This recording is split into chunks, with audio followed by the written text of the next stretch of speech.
bugun mana qarang qanday ochiq kun. Mana oftob yaltirab turibdi. Kunimiz qanday sof, osmonimiz qanday sof. Men bir savolga o'zimga aytaylik bergan savolni kerak bo'lsa mana shu minbardan turib bu savolni boshqalarga ham yetkazmoqchiman. Bermoqchi emasman, yetkazmoqchiman. Buncha mana bunday sof osmon bu nima o'z yo'li bilan keladi?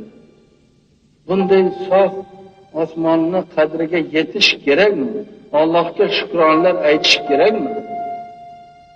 Xudoga aytaylik, har ertalab turib, kerak bo'lsa yuvinib, tahorat qilib, kerak bo'lsa pok bo'lib, Xudoga ming shukronlar aytishimiz kerakmi yo'qmi? Qadriga yetib borishimiz kerakmi yo'qmi? Bir vaqtda bir nonga qadriga yetish uchun shukronlar aytardik. Ochlikdan o'lib ketmaslik uchun.